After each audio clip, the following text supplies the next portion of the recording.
వికలాంగులపై తప్పుడు కేసులు పెట్టిన వారిపై చర్యలు తీసుకోవాలి. చట్టాలను అపాలన చేస్తున్న వారిపై చర్యలు తీసుకోవాలి. ఆర్పిడబ్ల్యూడి యాక్ట్ 2016 వికలాంగుల హక్కుల చట్టం 2016 అంటే వికలాంగుల మనుగడ కోసం, వికలాంగులకి న్యాయం జరగాలని, వికలాంగుల భవిష్యత్తు వీటిపై సుప్రీంకోర్టు దేశంలో ఉన్న అన్ని జిల్లాల్లో కూడా వికలాంగుల పరిరక్షణ కోసం ఏర్పాటు చేసింది. మరి అటువంటి జిల్లా కమిటీలో నేను సభ్యుడిగా ఉన్నాను. మరి అదేవిధంగా జిల్లా కలెక్టర్ గారు నన్ను నామినేట్ చేశారు.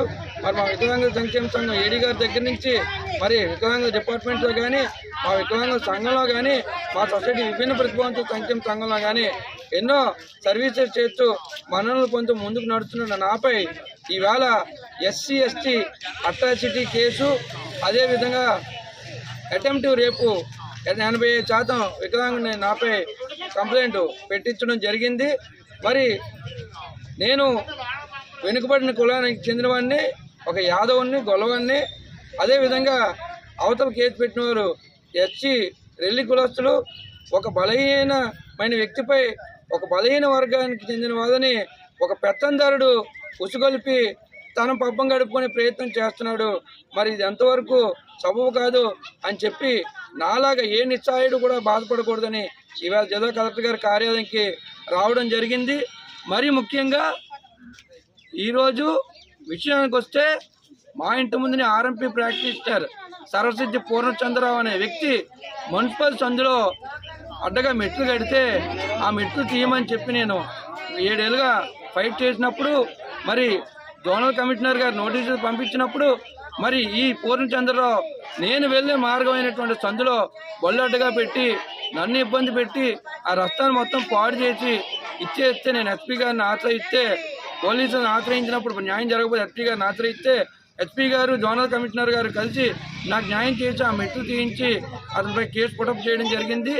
మరి ఏదైతే ఆ కేసు ఉందో ఆ కేసు విత్డ్రా అవ్వమని చెప్పి నాపై 10 మార్లు ఒత్తిడి తీసుకొచ్చి భయభ్రాంతులకు గురి చేస్తూ నన్ను ఇబ్బందులు పెడుతున్నాడు. మరి ఇన్ని ఇబ్బందులు పెడుతున్నా సరే నేను మొండిగా ఎదుర్కొంటూ, మరి నేను వెళ్తున్నప్పుడు మహిళల్ని నాపై ఉచ్చుగలుపుతున్నాడు. వికలాంగులపై మహిళల్ని ఉచ్చుగలిపితే ఇదవుద్దని చెప్పి మరి ఒక మహిళని ముందు ఇచ్చేసాడు. ఆమె పై ఒత్తిడి తీసుకొస్తే ఆమె నా వల్ల కాదని చెప్పి ఆమె వెళ్ళిపోవడం జరిగింది. అనంతరం ఇప్పుడు ఇంకొక SC మహిళని తీసుకొచ్చి మరి ఆమెని నాపై ఉచ్చుగొలిపి మరి ఈవేళ ఆవిడతో నా మీద కంప్లైంట్ పెట్టించి 8వ తారీఖుని, జూన్ 8వ తారీఖుని మరి నన్ను CA గారు పిలిపించి స్టేషన్కి ఏదైతే కేసులు ఉన్నాయో అతనివి విత్డ్రా అవ్వాలి అని చెప్పి అతను CA గారి ముందు కాలేజ్ కూర్చుంటే, నేను నా చెల్లి పిల్లలు దండలు కట్టుకొని తప్పు చేయకుండా తప్పు చేసిన వాళ్ళ నించుంటే, ఈ మహిళ ఎవరైతే ఉన్నారో రాయవరపు శాంతకుమారి అనే ఆమె భర్త రాయవరపు అప్పారావు CA గారి ముందునే నన్ను దుర్భాషలు ఆడుతూ మీరు తేల్చండి, లేదంటే ఇతను అంతు చూస్తాను, చంపేస్తానని CA గారి ముందునే బెదిరింపులకు పాల్పడ్డాడు. మరి ఆ బెదిరింపులకి పసిపిల్లలైన నా చెల్లి నిలువెత్తున అదే స్టేషన్లో రోధిస్తుంటే CA గారు వేడుకు చూశారు. మరి ఉదంతాన్ని మొత్తం మరి జిల్లా SP కార్యాలయానికి వచ్చి చెప్తే అడిషనల్ SP గారు మరి DSP గారికి ఎండాస్ చేయడం జరిగింది. DSP గారి దగ్గరికి ఏ రోజైతే SP గారిని కలిశానో 13వ తారీఖు అడిషనల్, అదే రోజు సాయంత్రం DSP గారిని కలిస్తే DSP గారు వాళ్ళపై చర్యలు తీసుకుంటాను, మీరు పెట్టిన కంప్లైంట్ చూస్తాను, ఆ డాక్టర్పై రౌడీ షూటర్ కూడా ఓపెన్ చేస్తానని చెప్పి ముక్తకంఠంతో చెప్పిన DSP గారు దానికి భిన్నంగా 26వ తారీఖుని మంచి వర్షంలో ఫీల్డ్లోకి వచ్చి విచారణ చేసి వీధి మొత్తం మా ఇంటికి వచ్చి విచారణ చేసి ఈ కేసు ఫాల్స్ అని సాక్ష్యాలు తీసుకొని వెళ్ళిపోయి మళ్ళీ వీళ్ళందరినీ మళ్ళీ 27వ తారీఖున స్టేషన్కి రప్పించుకొని అక్కడ కూడా సాక్ష్యాలు తీసుకొని రికార్డ్ చేసుకొని మరి ఈరోజు నేను DSP గారి దగ్గరికి వెళ్తే DSP గారేమో మీ కేసు ఏంటి అని చెప్పి నాపై కోప్పడుతూ వాళ్ళు పెట్టిన కంప్లైంట్ మీద మేము విచారణ చేస్తున్నాం, దాన్ని కోర్టుకు సబ్మిట్ చేస్తామని చెప్పి DSP గారు నాపై కోపాన్ని వ్యక్తం చేస్తున్నారు. నిజానికి DSP గారు కోపాన్ని వ్యక్తం చేయడానికి నాపై తప్పుడు కంప్లైంట్ పెడితే నేను పెట్టిన కంప్లైంట్కి FIR కట్టి కేసు కట్టంది పోయి వాళ్ళు పెట్టిన తప్పుడు కంప్లైంట్పై విచారణ చేసి సాక్షులు వచ్చారు, సాక్ష్యం ఉంది, అయినా దానిపై మరి కోర్టుకు సబ్మిట్ చేస్తారంటే ఎఫ్ఐఆర్ కట్టారా, కేసు కట్టారా? ఒక కంప్లైంట్పై తప్పుడు సాక్షులు మరి ఇచ్చి ఇది తప్పుడు కేసు అని చెప్పి ఫాల్స్ అని తేలిన తర్వాత కూడా డిఎస్పీ గారు ఎందుకు ఉపేక్షిస్తున్నారో, డిఎస్పీ గారు మరి ఎందుకు ఆ విధంగా ప్రవర్తిస్తారో నాకు అర్థం కాలేదు.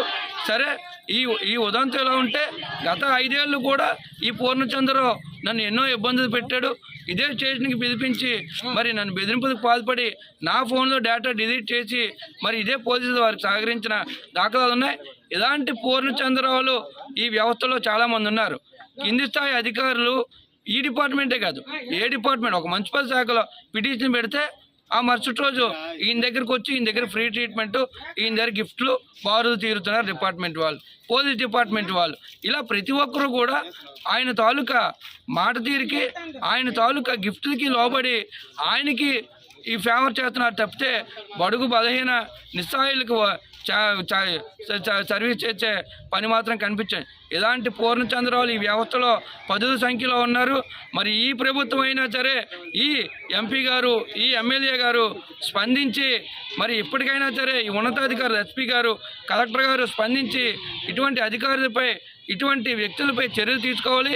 నాపై పెట్టినటువంటి తప్పుడు కేసుని ఫాల్స్ కేసు కింద చూడాలి.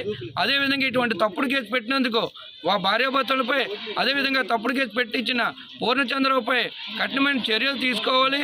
మరి అదేవిధంగా వ్యవస్థలో ఇటువంటి వ్యక్తులని ప్రతి డిపార్ట్మెంట్లో కూడా ఎవరైతే అధికారులు, ఉన్నతాధికారులు చెప్తే కానీ పనిచేయని వ్యక్తులపై కూడా చర్యలు తీసుకోవాలని చెప్పి ఈ సందర్భంగా తెలియజేస్తూ, మరి అదేవిధంగా నాలాగా మరొక్క ఏ నిస్సహాయుడు కూడా ఈ విధంగా బాధపడకూడదు అని చెప్పి ఈ సందర్భంగా తెలియజేసుకుంటూ ఇటువంటివి పునరావృతం కాకుండా ఉన్నతాధికారులు చూడాలని చెప్పి ఈ సందర్భంగా తెలియజేసుకుంటూ, అవసరమైతే నేను ఆమరణ నిరాహార దీక్ష కూడా చేయాల్సి ఉంటుందని చెప్పి ఈ సందర్భంగా తెలియజేసుకుంటూ సెలవు తీసుకుంటున్నాను.